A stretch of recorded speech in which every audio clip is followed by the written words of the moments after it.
ಎಲ್ಲ ವೀಕ್ಷಕರಿಗೂ ಆತ್ಮೀಯವಾದ ಸ್ವಾಗತ. ಇವತ್ತಿನ ವಿಡಿಯೋದಲ್ಲಿ ಒಂದು ರಹಸ್ಯಮಯ ವನದ ಬಗ್ಗೆ ತಿಳಿಸಿಕೊಡುತ್ತೇನೆ.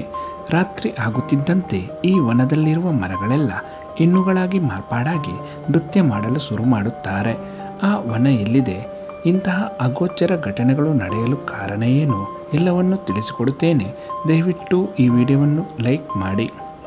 ಸುಮಾರು 2 ಎಕರೆಗಳಷ್ಟು ವಿಸ್ತೀರ್ಣದ ಈ ವನದಲ್ಲಿ ನೃತ್ಯ ಮಾಡುತ್ತಿರುವ ಭಂಗಿಯಲ್ಲಿರುವ ಸುಮಾರು 16,000 ಮರಗಳಿವೆ. ಹಗಲೆಲ್ಲ ಪ್ರವಾಸಿಗರಿಂದ ಪ್ರಾಣಿ ಪಕ್ಷಿಗಳಿಂದ ತುಂಬಿಕೊಂಡಿರುವ ಈ ವನಕ್ಕೆ ಸಂಜೆ 7 ಗಂಟೆಯಾದ ನಂತರ ಯಾರಿಗೂ ಪ್ರವೇಶವಿರುವುದಿಲ್ಲ. ಈ ವನದ ಬಾಗಿಲನ್ನು ಮುಚ್ಚಲಾಗುತ್ತದೆ. ಒಂದೊಮ್ಮೆ ಅಪ್ಪಿತಪ್ಪಿ ಕೂಡ ಈ ವನವನ್ನು ಯಾರಾದರೂ ಪ್ರವೇಶ ಮಾಡಿದರೂ ಕೂಡ ಅವರು ಕುರುಡರಾಗುತ್ತಾರೆ ಅಥವಾ ಮಾನಸಿಕ ಸ್ಥಿಮಿತವನ್ನೇ ಕಳೆದುಕೊಳ್ಳುತ್ತಾರೆ. ಈ ವನದ ರಹಸ್ಯವನ್ನು ಭೇದಿಸಲು ಪ್ರಯತ್ನಪಟ್ಟವರು ಅಂಗವೈಕಲ್ಯ ಅಥವಾ ಪ್ರಾಣ ಕಳೆದುಕೊಂಡಿರುವ ಉದಾಹರಣೆಗಳು ಸಹ ಇವೆಯಂತೆ.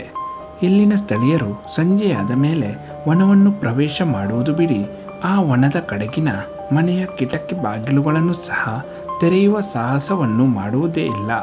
ಸಂಜೆಯಾದ ಮೇಲೆ ಈ ವನದ ಒಳಗಡೆಯಿಂದ ಗೆಜ್ಜೆಯ ಸದ್ದಿನ ಜತೆಗೆ ಕೊಳಲಿನ ನಾದ ಕೂಡ ಕೇಳಿಸಿರುವ ಅನುಭವ ಆಗಿದೆ ಎಂದು ಸ್ಥಳೀಯರು ಹೇಳುತ್ತಾರೆ.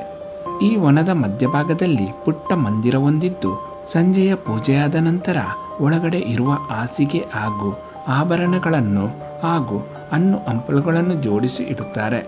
ಆದರೆ ಬೆಳಿಗ್ಗೆ ಬಂದು ನೋಡುವಾಗ ಹಾಸಿಗೆಗೆ ಹೊದಿಸಿರುವ ಬೆಡ್ಶೀಟ್ಗಳೆಲ್ಲ ಚೆಲ್ಲಾಪಿಲ್ಲಿಯಾಗಿರುತ್ತವೆ. ಜೊತೆಗೆ ಹೂವುಗಳೆಲ್ಲ ಚೆಲ್ಲಾಪಿಲ್ಲಿಯಾಗಿ ಬಿದ್ದಿರುತ್ತವೆ ಹಾಗೂ ಆಭರಣಗಳೆಲ್ಲ ಯಾರೋ ಧರಿಸಿ ಇಟ್ಟಂತೆ ಇರುತ್ತವೆ. ಆ ವನದಲ್ಲಿರುವ 16,000 ಮರಗಳು ಸಂಜೆಯಾದ ನಂತರ ಗೋಪಿಕೆಯರಾಗಿ ಮಾರ್ಪಾಡಾಗಿ ಶ್ರೀಕೃಷ್ಣನ ಜೊತೆಗೆ ನೃತ್ಯ ಮಾಡುತ್ತಾರಂತೆ. ಮುಂಜಾನೆಯಾಗುತ್ತಿದ್ದಂತೆ ಎತ್ತ ಸ್ಥಿತಿಯಲ್ಲಿ ಮರಗಳಾಗಿ ಮಾರ್ಪಾಡಾಗುತ್ತಾರಂತೆ. ಪ್ರತಿದಿನ ಮರಗಳ ಭಂಗಿಯಲ್ಲಿ ವ್ಯತ್ಯಾಸ ಕಂಡುಬರುವುದು ಇದಕ್ಕೆ ಸಾಕ್ಷಿ. ಅಷ್ಟಕ್ಕೂ ಈ ಎಲ್ಲ ರಹಸ್ಯಗಳನ್ನು ತನ್ನಲ್ಲಿ ಅಡಗಿಸಿಕೊಂಡಿರುವ ಆ ವನ ಯಾವುದು ಎನ್ನುವ ಪ್ರಶ್ನೆಗೆ ಉತ್ತರ ಪ್ರದೇಶದ ಮಧುರೈನಲ್ಲಿರುವ ವೃಂದಾವನ. ನಮ್ಮ ತುಂಟಕೃಷ್ಣ ಆಡಿ ಬೆಳೆದ ಅದೇ ವೃಂದಾವನ. ಈಗಲೂ ಸಹ ಆ ವನದಲ್ಲಿ ಶ್ರೀಕೃಷ್ಣ ತನ್ನ ಸಂಗಾತಿ ರಾಧೆಯ ಜೊತೆ ಸರಸ ಸಲ್ಲಾಪದಲ್ಲಿ ತೊಡಗಿ ಗೋಪಿಕೆಯರ ಜೊತೆಯಲ್ಲಿ ನೃತ್ಯ ಮಾಡುತ್ತಾನಂತೆ. ಈ ಮಾಹಿತಿ ಇಷ್ಟವಾದಲ್ಲಿ ದಯವಿಟ್ಟು ಈ ವಿಡಿಯೋವನ್ನು ಲೈಕ್ ಮಾಡಿ. ನಿಮ್ಮ ಅನಿಸಿಕೆಗಳನ್ನು ಕಾಮೆಂಟ್ಸ್ ಮೂಲಕ ನಮಗೆ ತಿಳಿಸಿ. ಎಲ್ಲ ವೀಕ್ಷಕರಿಗೂ ಧನ್ಯವಾದಗಳು.